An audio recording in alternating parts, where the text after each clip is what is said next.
ನಮಸ್ಕಾರ ಸ್ನೇಹಿತರೆ, ನಮ್ಮ ಡೈಲಿ ಮಿಕ್ಸ್ ಕನ್ನಡ ಯೂಟ್ಯೂಬ್ ಚಾನಲ್ಗೆ ನಿಮ್ಮೆಲ್ಲರಿಗೂ ಸ್ವಾಗತ. ಸ್ನೇಹಿತರೆ, ಈ ಪೇಶ್ವೆ ಶಿವಾಜಿ ಮತ್ತೆ ಸಂಭಾಜಿ ಮಹಾರಾಜರ ನಂತರ ಬಂದಂತಹ ಮರಾಠರಿಗೆ ಸಿಕ್ಕಂತಹ ವೀರ ಯೋಧ. ರಾಜನಲ್ಲ, ಆದರೆ ರಾಜನಿಗಿಂತ ಏನೂ ಕಮ್ಮಿ ಇರಲಿಲ್ಲ. ಸತತ 40 ಯುದ್ಧಗಳನ್ನು ಗೆದ್ದ ಪರಾಕ್ರಮಿ. ಇವರ ಸಾವು ಮಾನಸಿಕತೆಯಿಂದ ಕೂಡಿತ್ತು.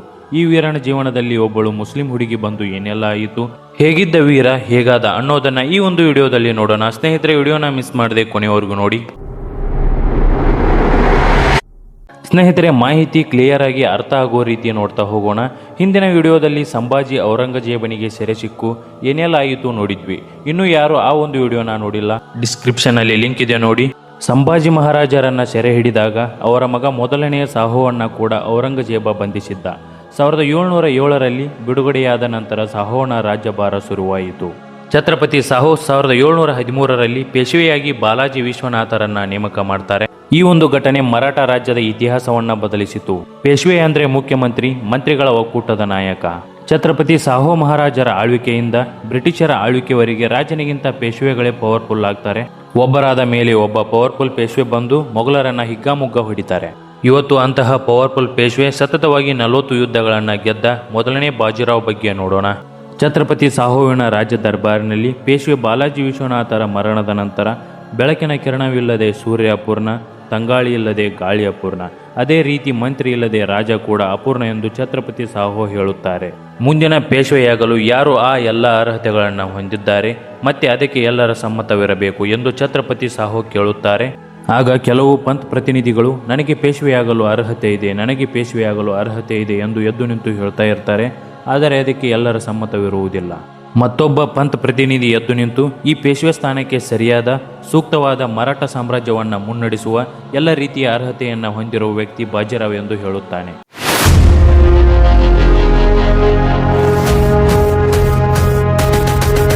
ಮತ್ತೊಬ್ಬ ಎದ್ದು ನಿಂತು ಬಾಜಿರಾವ್ ಬಾಲಾಜಿ ವಿಶ್ವನಾಥರ ಮಗ ಆದ ಮಾತ್ರಕ್ಕೆ, ಅವರಂತೆ ಬಟ್ಟೆ ಧರಿಸಿದ ಮಾತ್ರಕ್ಕೆ ಪೇಶ್ವೆ ಆಗಲು ಸಾಧ್ಯವಿಲ್ಲ. ಅದಕ್ಕೆ ಬುದ್ಧಿ, ಅರ್ಹತೆಗಳು ಬೇಕು ಎನ್ನುತ್ತಾನೆ.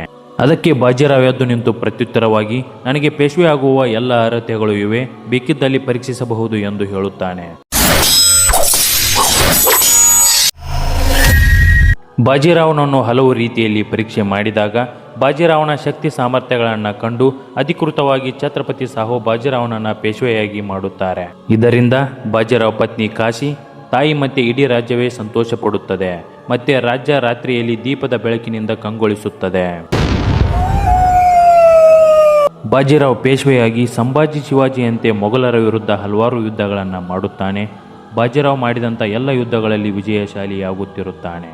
ಬಾಜಿರಾವ್ ಅದ್ಭುತ ರಾಜನೀತಿ, ಉತ್ತಮ ಯುದ್ಧ ಕೌಶಲ್ಯಗಳಿಂದ 10 ವರ್ಷದಲ್ಲಿ ಅರ್ಧ ಭಾರತವನ್ನು ಹತೋಟಿಗೆ ತೆಗೆದುಕೊಂಡಿರುತ್ತಾನೆ. ದಕ್ಷಿಣದ ನಿಜಾಮರು, ಉತ್ತರದ ಮೊಘಲರು ಬಾಜಿರಾವ್ನ ಈ ಆರ್ಭಟದಿಂದ ಕಂಗಾಲಾಗಿ ಹೋದರು.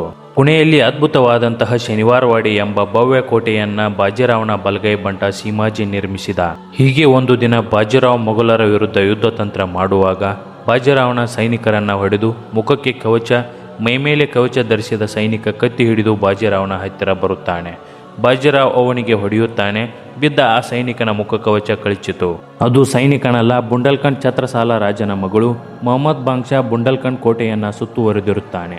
ಸಹಾಯಕ್ಕಾಗಿ ಬಾಜಿರಾವ್ನ ಹತ್ತಿರ ಬಂದಿರುತ್ತಾಳೆ. ಅವಳ ಧೈರ್ಯ ನೋಡಿ ಬಾಜಿರಾವ್ ಬುಂಡಲ್ಖಂಡ್ನಲ್ಲಿ ನಿನ್ನಂತ ಖಡ್ಗವಿರುವಾಗ ನಮ್ಮ ಸಹಾಯವೇಕೆ, ಹೋಗು ಎನ್ನುತ್ತಾನೆ. ಆಗ ಅವಳು ತಕ್ಷಣ ಬಾಜಿರಾವ್ ಕುತ್ತಿಗೆಗೆ ಕತ್ತಿ ಹಿಡಿಯುತ್ತಾಳೆ. ಆಗ ಬಾಜಿರಾವ್ ಈ ಉದ್ದಂಡತನಕ್ಕೆ ನಿನ್ನ ಪ್ರಾಣವೇ ಹೋಗಬಹುದು ಎನ್ನುತ್ತಾನೆ. ಅವಳು ಪರವಾಗಿಲ್ಲ, ನಾನು ಬುಂಡಲ್ಖಂಡ್ ಬಿಟ್ಟು ಬರುವಾಗ ಪೇಶ್ವೆ ಬಾಜಿರಾವ್ನನ್ನ ಕರ್ಕೊಂಡೇ ಬರ್ತೀನಿ, ಇಲ್ಲ ಅಂದ್ರೆ ನಾನು ಬರೋದೇ ಇಲ್ಲ ಎಂದು ಹೇಳಿ ಬಂದಿದ್ದೀನಿ. ಈಗ ನಮ್ಮ ಪಾಲಿಗೆ ನೀವೇ ದೇವರು, ನಮಗೆ ದಯವಿಟ್ಟು ಸಹಾಯ ಮಾಡಿ ಎನ್ನುತ್ತಾಳೆ. ಮಸ್ತಾನಿಯ ಧೈರ್ಯವನ್ನ ನೋಡಿ ಬಾಜಿರಾವ್ಗೆ ಇಷ್ಟ ಆಗಿ ಸಹಾಯ ಮಾಡಲು ಒಪ್ಪುತ್ತಾನೆ. ತಕ್ಷಣ ಬಾಜಿರಾವ್ ಬುಂಡಲ್ಖಂಡ್ಗೆ ಪ್ರಯಾಣ ಬೆಳೆಸಿ ಬುಂಡಲ್ಖಂಡ್ ತಲುಪುತ್ತಾನೆ. ಚತುರತೆಯಿಂದ ಯುದ್ಧ ಮಾಡಿ ಬಾಜಿರಾವ್ ಬಾಂಗ್ಶಾನ ತಲೆ ಕಡಿಯುತ್ತಾನೆ. ಬಾಜಿರಾವ್ನ ಹಿಂದೆ ಸೈನಿಕ ಕತ್ತಿ ಹಿಡಿದು ಬರುವುದನ್ನು ನೋಡಿದ ಮಸ್ತಾನಿ ಕತ್ತಿ ಹಿಡಿದು ಹತ್ತಿರ ಬರುವುದನ್ನು ತಪ್ಪು ತಿಳಿದ ಬಾಜಿರಾವ್ ಮಸ್ತಾನಿ ಮೇಲೆ ಕತ್ತಿ ಬೀಸುತ್ತಾನೆ. ಮಸ್ತಾನಿ ಮೂರ್ಛೆ ಹೋಗುತ್ತಾಳೆ. ಬಾಜಿರಾವ್ ಮಸ್ತಾನಿಯನ್ನ ಎತ್ತಿಕೊಂಡು ಅರಮನೆಗೆ ಬರುತ್ತಾನೆ. ನಂತರ ಮಸ್ತಾನಿಯ ಕುಶಲಕ್ಷೇಮ ವಿಚಾರಿಸಿ ಬರಲು ಹೋದಾಗ ಬಾಜಿರಾವ್ ಅವಳಿಗೆ ಕತ್ತಿ ಕೊಟ್ಟು ಬರುತ್ತಾನೆ. ಬುಂಡಲ್ಖಂಡ್ ಸಂಪ್ರದಾಯದಲ್ಲಿ ಒಬ್ಬ ಪುರುಷ ಹೆಣ್ಣಿಗೆ ಕತ್ತಿ ಕೊಟ್ಟರೆ ಅವಳು ಅದನ್ನು ಸ್ವೀಕರಿಸಿದರೆ ಮದುವೆ ಆದಂಗಂತೆ. ಮಸ್ತಾನಿಗೆ ಬಾಜಿರಾವ್ನ ಮೇಲೆ ಪ್ರೀತಿ ಬೆಳೆಯುತ್ತದೆ. ಯುದ್ಧ ಗೆದ್ದು ಹಿಂದಿರುಗುವ ಬಾಜಿರಾವ್ನನ್ನ ಅರಮನೆಯನ್ನ ಅಲಂಕರಿಸಿ ಹೆಂಡತಿ ಕಾಶಿ ಅದ್ದೂರಿಯಾಗಿ ಸ್ವಾಗತ ಮಾಡಿಕೊಳ್ಳುತ್ತಾಳೆ. ಛತ್ರಸಾಲ ರಾಜ ಬಾಜಿರಾವ್ ಮಾಡಿದ ಸಹಾಯಕ್ಕೆ ಉಡುಗೊರೆಯಾಗಿ ಸಾಕಷ್ಟು ಚಿನ್ನಾಭರಣ ಮತ್ತು ಮುತ್ತುರತ್ನಗಳನ್ನು ಕಳುಹಿಸಿಕೊಟ್ಟಿರುತ್ತಾನೆ. ಈ ಉಡುಗೊರೆಯ ರೂವಾರಿ ಮಸ್ತಾನಿ. ಮಸ್ತಾನಿಯನ್ನ ನೋಡಿದ ಬಾಜಿರಾವ್ ತಾಯಿ ಅವಳನ್ನು ವಿಚಾರಿಸುತ್ತಾಳೆ. ಮಸ್ತಾನಿ ಬಾಜಿರಾವ್ ಕಟ್ಟ ಕತ್ತಿ ತೋರಿಸಿ, ನಮ್ಮ ಕಡೆ ಪುರುಷ ಕತ್ತಿ ಕೊಟ್ಟು ಮಹಿಳೆ ಅದನ್ನು ಸ್ವೀಕರಿಸಿದರೆ ಮದುವೆ ಆದ ಹಾಗೆ ಎನ್ನುತ್ತಾಳೆ. ಆಗ ಬಾಜಿರಾವ್ ತಾಯಿ, ರಜಪೂತ್ ಮತ್ತೆ ಮುಸ್ಲಿಮರಲ್ಲಿ ಈ ಪದ್ಧತಿ ಇರಬಹುದೇನೋ, ಆದರೆ ಪೇಶ್ವೆಗಳಲ್ಲಿ ಈ ತರಹದ ಪದ್ಧತಿಗಳಿಲ್ಲ ಎಂದು ಕೋಪದಿಂದ ಉತ್ತರಿಸುತ್ತಾಳೆ. ಬಾಜಿರಾವ್ ತಾಯಿ ಮಸ್ತಾನಿ ರಾಜನ ಮಗಳು ಅಂತ ಗೊತ್ತಿದ್ರೂ ಅವಳಿಗೆ ವೇಶ್ಯರಿರುವ ಜಾಗದಲ್ಲಿ ಉಳಿದುಕೊಳ್ಳಲು ವ್ಯವಸ್ಥೆ ಮಾಡಿರುತ್ತಾಳೆ. ಮಸ್ತಾನಿ ಬಾಜಿರಾವ್ನ ಮೇಲಿನ ಪ್ರೀತಿಗೆ ಸೇವಕಿಯೊಂದಿಗೆ ಆ ಸ್ಥಳದಲ್ಲಿ ಉಳಿದುಕೊಳ್ಳುತ್ತಾಳೆ. ಸೀಮಾಜಿ ಅಣ್ಣ ಬಾಜಿರಾವ್ಗೆ ಶನಿವಾರವಾಡದಲ್ಲಿ ಅದ್ಭುತ ಕೋಟೆ ನಿರ್ಮಿಸಿರುತ್ತಾನೆ. ಆ ಬಂಗ್ಲೆಯ ಒಂದು ಕೊಠಡಿಯಲ್ಲಿ ಬಾಜಿರಾವ್ ನಿಂತುಕೊಂಡರೆ ಕನ್ನಡಿ ಮುಖಾಂತರ ಬೆಳಕಿನ ಬಿಂಬದ ಮೂಲಕ ಬಾಜಿರಾವ್ ಪ್ರತಿಬಿಂಬ ಪತ್ನಿ ಕಾಶಿ ಕೊಠಡಿ ತಲುಪುವಂತೆ ನಿರ್ಮಿಸಿರುತ್ತಾರೆ. ಈ ಅದ್ಭುತ ಕಂಡು ಬಾಜಿರಾವ್ ಮತ್ತೆ ಪತ್ನಿ ಕಾಶಿ ಸಂತೋಷ ಪಡುತ್ತಾರೆ. ಈ ಶನಿವಾರವಾಡ ಉದ್ಘಾಟನಾ ಕಾರ್ಯಕ್ರಮದಲ್ಲಿ ಮಸ್ತಾನಿ ಬಾಜಿರಾವ್ ಕುರಿತು ಭೇಟಿ ಪ್ರೀತಿಯನ್ನ ತಿಳಿಸುವ ಸಾಹಿತ್ಯವನ್ನು ಹಾಡುತ್ತಾಳೆ. ಆಗ ಕಾಶಿಗೂ ಸಹ ಬಾಜಿರಾವ್ ಮಸ್ತಾನಿ ಪ್ರೀತಿಯ ಬಗೆಗೆ ಅನುಮಾನ ಮೂಡುತ್ತದೆ. ಎಲ್ಲ ಮುಗಿದ ಮೇಲೆ ಬಾಜಿರಾವ್ ಮಸ್ತಾನಿ ಬಂದಿರುವುದಕ್ಕೆ ಖುಷಿಪಟ್ಟು ನಾಳೆ ಭೇಟಿಯಾಗುತ್ತೇನೆ ಎಂದು ತಿಳಿಸುತ್ತಾನೆ. ಬಾಜಿರಾವ್ ತಾಯಿ ಮುಂದೆ ಮಸ್ತಾನಿ ತಕ್ಕ ಸ್ಥಾನಮಾನ ಕೇಳಿದಾಗ ಬಾಜಿರಾವ್ ತಾಯಿ ಕಾಲ್ಗೆಜ್ಜೆ ಕೊಟ್ಟು ಅರಮನೆಯಲ್ಲಿ ನೃತ್ಯ ಮಾಡಿ ರಚಿಸುವುದು ನಿನ್ನ ಸ್ಥಾನ ಎಂದು ಅವಮಾನ ಮಾಡುತ್ತಾಳೆ. ಮಸ್ತಾನಿ ಹಾಡಿನ ಮುಖಾಂತರ ಪ್ರೀತಿ ಹೇಳಿದಾಗ ಎಲ್ಲರಿಗೂ ಗೊತ್ತಾಗಿರುತ್ತದೆ. ಮಸ್ತಾನಿ ಮುಸ್ಲಿಂ ಆದ್ದರಿಂದ ಅವಳನ್ನು ಒಪ್ಪದ ಎಲ್ಲರೂ ಬಾಜಿರಾವ್ ಮುಂದೆ ಅವಳ ಬಗೆಗೆ ತುಚ್ಛವಾಗಿ ಮಾತನಾಡುತ್ತಾ ಇರುತ್ತಾರೆ. ಇದರಿಂದ ಬಾಜಿರಾವ್ಗೆ ಕೋಪ ಬರುತ್ತಿರುತ್ತದೆ. ಛತ್ರಪತಿ ಸಾಹೋನ ಆಸ್ಥಾನಕ್ಕೆ ಮಸ್ತಾನಿ ಬರುತ್ತಿರುವುದನ್ನು ಕಂಡ ಬಾಜಿರಾವ್ ತನ್ನ ತಾಯಿ ಅವಳನ್ನು ಇಲ್ಲಿಗೆ ನೃತ್ಯ ಮಾಡಲು ಕಳುಹಿಸಿದ್ದಾಳೆಂದು ತಿಳಿಯುತ್ತಾನೆ. ಮಸ್ತಾನಿ ನೃತ್ಯ ಮಾಡದೆ ಛತ್ರಪತಿ ಸಾಹೋನನ್ನ ಪೇಶ್ವೆ ಬಾಜಿರಾವ್ ಬೇಕು ನನಗೆ ಎಂದು ಧೈರ್ಯದಿಂದ ಸಭೆಯೊಳಗೆ ಕೇಳುತ್ತಾಳೆ. ಛತ್ರಪತಿ ಸಾಹೋ, ಈ ಉದ್ದಂಡತನಕ್ಕೆ ನಿನಗೆ ಶಿಕ್ಷೆ ಆಗಬಹುದು ಎಂದಾಗ ಮಸ್ತಾನಿ, ನಿಮ್ಮ ಕತ್ತಿಗೆ ನನ್ನ ತಲೆ ಇಡುತ್ತೇನೆ, ಪ್ರೀತಿಸುವುದು ಅಪರಾಧವೆಂದರೆ ಈಗಲೇ ನನ್ನ ತಲೆಯನ್ನು ಕಡಿಯಿರಿ ಎಂದು ಹೇಳುತ್ತಾಳೆ. ಇದಾದ ನಂತರ ಮಸ್ತಾನಿಯನ್ನ ನೋಡಲು ಬಾಜಿರಾವ್ ಮಳೆಗಾಳಿ ಇದ್ದರೂ ದೋಣಿಯಲ್ಲಿ ಹೋಗುತ್ತಾನೆ. ಕತ್ತಿ ಕೊಟ್ಟರೆ ಮದುವೆ ಆದಂಗೆ ಅನ್ನುವ ವಿಚಾರ ಪೇಶ್ವೆಯವರಿಗೆ ಗೊತ್ತಿಲ್ಲವೇನೋ, ಅವರು ನಿಮ್ಮ ಪ್ರೀತಿ ತಿರಸ್ಕರಿಸಿದರೆ ಎಂದು ಸೇವಕಿ ಕೇಳುತ್ತಾಳೆ. ಆಗ ಬಾಜಿರಾವ್ ಮಸ್ತಾನಿ ಹತ್ತಿರ ಬರುತ್ತಾರೆ. ಛತ್ರಪತಿ ಮುಂದೆ ನನ್ನ ಕೇಳೋ ಧೈರ್ಯ ಮಾಡಿದ್ದೀಯಾ? ಯಾವ ಪ್ರೀತಿಯ ಬಗೆಗೆ ನನಗೆ ಅರಿವೇ ಇಲ್ಲವೋ ಅಂತಹ ಪ್ರೀತಿಗಾಗಿ ನೀನು ನಿನ್ನ ಸರ್ವಸ್ವವನ್ನು ಬಿಟ್ಟು ಬಂದಿದ್ದೀಯಾ? ನನ್ನನ್ನು ಪ್ರೀತಿಸಿದರೆ ನಿನಗೆ ಕೇವಲ ಅಪಮಾನ ನಿಂದನೆಗಳೇ ದೊರೆಯುತ್ತವೆ. ನನಗೆ ಹೆಂಡತಿ ಇದ್ದಾಳೆ, ನಿನ್ನ ಒಬ್ಬಳ ಸೊತ್ತು ಆಗೋಕ್ಕಾಗಲ್ಲ. ನನ್ನ ಹೆಸರಿನ ಜೊತೆ ನಿನ್ನ ಹೆಸರನ್ನು ಸೇರಿಸಿದರೆ ನಿನಗೆ ಕೇವಲ ಅವಮಾನವೇ ಸಿಗುವುದು. ನನ್ನನ್ನು ಪ್ರೀತಿಸುವುದು ಕೆಂಡದ ಮೇಲೆ ನಡೆದ ಹಾಗೆ ಎಂದು ಬಾಜಿರಾವ್ ಹೇಳುತ್ತಾನೆ. ಇವಳ ಅಗಾಧವಾದ ಪ್ರೀತಿಯನ್ನು ನೋಡಿ ಬಾಜಿರಾವ್, ಇಡೀ ಸಮಾಜ ನಮ್ಮ ಮದುವೆ ಒಪ್ಪದಿದ್ದರೂ ನಿನ್ನನ್ನು ಬಾಜಿರಾವ್ ಮಸ್ತಾನಿ ಎಂದು ಗುರುತಿಸುತ್ತದೆ ಎಂದು ಹೇಳಿ ವಿವಾಹವಾಗುತ್ತಾನೆ. ಬಾಜಿರಾವ್ ಮತ್ತೆ ಮಸ್ತಾನಿಯ ಮದುವೆಯನ್ನ ಬ್ರಾಹ್ಮಣ ಮಂತ್ರಿಗಳು ಒಪ್ಪುವುದಿಲ್ಲ. ಬಾಜಿರಾವ್ ಮಸ್ತಾನಿಯನ್ನ ಮದುವೆಯಾಗಿರುವುದನ್ನು ಮೊದಲ ಹೆಂಡತಿ ಕಾಶಿಗೆ ಹೇಳಬೇಕೆಂದು ಬರುತ್ತಾನೆ. ಇನ್ನೇನು ಹೇಳಬೇಕೆನ್ನುವಷ್ಟರಲ್ಲಿ ಕಾಶಿ ನಾನು ಗರ್ಭಿಣಿಯಾಗಿದ್ದೇನೆಂದು ಹೇಳಿಬಿಡುತ್ತಾಳೆ. ಈ ಸಮಯದಲ್ಲಿ ಮಸ್ತಾನಿಯ ವಿಷಯ ಹೇಳುವುದು ಸರಿಯಲ್ಲವೆಂದು ಬಾಜಿರಾವ್ ಸುಮ್ಮನಾಗಿ ಬಿಡುತ್ತಾನೆ. ಬಾಜಿರಾವ್, ಈಗ ಪರಿಸ್ಥಿತಿ ಸರಿಯಿಲ್ಲ, ನಾನು ನಿನಗೆ ಬಂದು ಭೇಟಿಯಾಗುತ್ತೇನೆ ಎಂದು ಮಸ್ತಾನಿಗೆ ಪತ್ರ ಬರೆಯುತ್ತಾನೆ. ಆದರೆ ಮಸ್ತಾನಿಗೆ ಬಾಜಿರಾವ್ ಆರೋಗ್ಯ ಸರಿಯಿಲ್ಲ ಎಂದು ಸುದ್ದಿ ತಲುಪುತ್ತದೆ. ತಕ್ಷಣ ಮಸ್ತಾನಿ ಶನಿವಾರವಾಡ ಕೋಟೆಗೆ ಬರುತ್ತಾಳೆ. ಅಲ್ಲಿ ಬಾಜಿರಾವ್ ಮಸ್ತಾನಿಯನ್ನ ನೋಡಿ ಅಪ್ಪಿಕೊಳ್ಳುತ್ತಾನೆ. ಇದರ ಒಂದು ಪ್ರತಿಬಿಂಬ ಕಾಶಿ ಕೋಣೆ ತಲುಪುತ್ತದೆ. ಇದನ್ನು ನೋಡಿದ ಕಾಶಿ ಮನಸ್ಸು ಒಡೆದು ಹೋಗುತ್ತದೆ.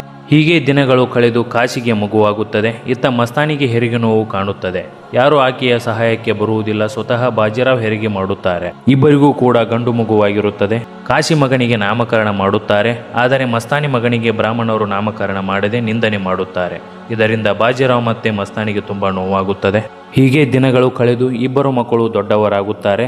ಕಾಶಿ ಗಂಡನನ್ನು ಹಂಚಿಕೊಳ್ಳುವ ವಿಷಯದಿಂದ ದಿನ ದಿನ ದುಃಖ ಪಡುತ್ತಿರುತ್ತಾಳೆ. ಕಾಶಿಯ ಮಗನಿಗೆ ಇದರಿಂದ ತಂದೆಯ ಮೇಲೆ ಕೋಪವಿರುತ್ತದೆ. ಹೀಗೆ ಹಲವಾರು ಬಾರಿ ಮಸ್ತಾನಿ ಮತ್ತೆ ಮಗುವಿನ ಮೇಲೆ ಕೊಲೆ ಪ್ರಯತ್ನ ನಡೆಯುತ್ತದೆ. ಬಾಜಿರಾವ್ ಕಾಪಾಡುತ್ತಾನೆ. ಬಾಜಿರಾವ್ ಈ ಘಟನೆಗಳಿಂದ ತುಂಬಾ ನೊಂದಿಕೊಳ್ಳುತ್ತಾನೆ. ಒಂದು ಕಡೆ ಪ್ರೀತಿ, ಇನ್ನೊಂದು ಕಡೆ ಧರ್ಮ, ಕುಟುಂಬ, ಜನ, ನೆಲ, ಪ್ರೀತಿಯನ್ನು ಬಿಡೋಕಾಗದೆ ಕರ್ತವ್ಯವನ್ನು ಬಿಡೋಕಾಗದೆ ಬಾಜಿರಾವ್ ಗೊಂದಲದಲ್ಲಿ ಸಿಲುಕಿಬಿಡುತ್ತಾನೆ. ಹೀಗೆ ದಿನಗಳು ಕಳೆದಂತೆ ಮಸ್ತಾನಿಗೆ ಬರೀ ಅಪಮಾನಗಳೇ ಆಗುತ್ತಿರುತ್ತವೆ. ಇದರಿಂದ ಬೇಸತ್ತ ಬಾಜಿರಾವ್ ಮಸ್ತಾನಿಯ ಅಪಾರ ಪ್ರೀತಿಯಿಂದ ಅವಳನ್ನು ತನ್ನ ಪತ್ನಿಯೊಂದು ಒಪ್ಪದ ಜನಗಳ ಮುಂದೆ ಪೇಶ್ವೆ ಹುದ್ದೆ ತ್ಯಜಿಸಿ ಹೋಗುತ್ತಾನೆ. ಹೀಗೆ ದಿನಗಳು ಕಳೆಯುತ್ತವೆ. ಬಾಜಿರಾವ್ ಒಂಟಿಯಾಗಿರುತ್ತಾನೆ. ಒಂದಿನ ನಿಜಾಂ ಮಗ ನಾಸಿರ್ ಜಂಗ್ ಮರಾಠ ಸಾಮ್ರಾಜ್ಯದ ಮೇಲೆ ದಂಡೆತ್ತಿ ಬರುತ್ತಾನೆ. ಇದನ್ನು ತಿಳಿದ ಬಾಜಿರಾವ್ ಪೇಶ್ವೆ ಹುದ್ದೆಯಲ್ಲಿಲ್ಲದಿದ್ದರೂ ಶಿವಾಜಿ ಸಂಭಾಜಿ ತರ ಮರಾಠ ಸಾಮ್ರಾಜ್ಯವನ್ನು ಕಟ್ಟುವ ಕನಸು ಹೊಂದಿದ್ದ. ಬಾಜಿರಾವ್ ಯುದ್ಧಕ್ಕೆ ತಯಾರಾಗುತ್ತಾನೆ. ತನ್ನ ಹೆಂಡತಿಯರಿಗೆ ಭೇಟಿಯಾಗಿ ಯುದ್ಧಕ್ಕೆ ಹೊರಡುತ್ತಾನೆ. ಈ ಕಡೆ ಬಾಜಿರಾವ್ ತಾಯಿ ಮೊಮ್ಮಗನಿಗೆ ಮಸ್ತಾನಿ ಮತ್ತೆ ಮಗುವನ್ನು ಬಂಧಿಸಲು ಹೇಳುತ್ತಾಳೆ. ಕಾಶಿ ಮಗ ಮಸ್ತಾನಿಯನ್ನ ಬಂಧಿಸಿ ಬುಂಡೆಲ್ಖಂಡ್ಗೆ ಹೋಗುವಂತೆ ಚಿತ್ರಹಿಂಸೆ ಕೊಡುತ್ತಾನೆ. ಈ ವಿಷಯವನ್ನ ತಿಳಿದ ಬಾಜಿರಾವ್ ಮನಸ್ಸು ದುಃಖದಿಂದ ಒಡೆದು ಹೋಗುತ್ತದೆ.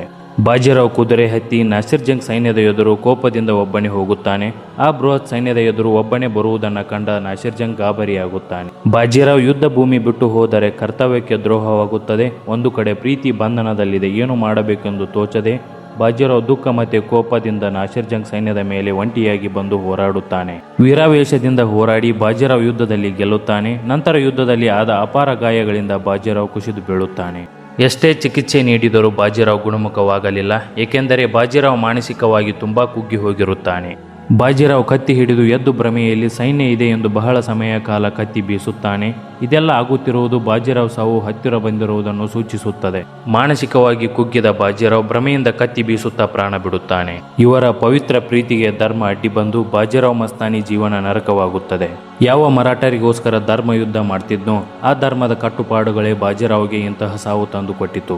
ಮನುಷ್ಯನ ಕೌಟುಂಬಿಕ ನೆಮ್ಮದಿ ಕೆಟ್ಟರೆ ಮನುಷ್ಯ ಎಂತಹ ಪರಿಸ್ಥಿತಿಗೆ ಬರ್ತಾನೆ ನೋಡಿ. ಹೇಗಿದ್ದ ವೀರ ಯೋಧ ಪ್ರೀತಿ ಕುಟುಂಬದಲ್ಲಿನ ಸಮಸ್ಯೆಗಳಿಂದ ಕುಗ್ಗಿ ಹೋದ. ಸ್ನೇಹಿತರೆ, ಇದಾಗಿತ್ತು ಬಾಜಿರಾವ್ನ ಚರಿತ್ರೆ ತಿಳಿಸುವಂತ ವಿಡಿಯೋ. ಈ ಒಂದು ವಿಡಿಯೋ ಇಷ್ಟ ಆಗಿದ್ರೆ ಲೈಕ್ ಮಾಡಿ, ನಿಮ್ಮ ಸ್ನೇಹಿತರಿಗೆ ಈ ಒಂದು ವಿಡಿಯೋನ ಶೇರ್ ಮಾಡಿ, ಮತ್ತೆ ನಮ್ಮ ಡೈಲಿ ಮಿಕ್ಸ್ ಕಾಡ ಯೂಟ್ಯೂಬ್ ಚಾನಲ್ ಅನ್ನ ಸಬ್ಸ್ಕ್ರೈಬ್ ಮಾಡ್ಕೊಳ್ಳಿ. ಹಾಗೆ ಪಕ್ಕದಲ್ಲಿರುವ ಬೆಲ್ ಐಕನ್ ಅನ್ನ ಕ್ಲಿಕ್ ಮಾಡ್ಕೋಬಹುದು.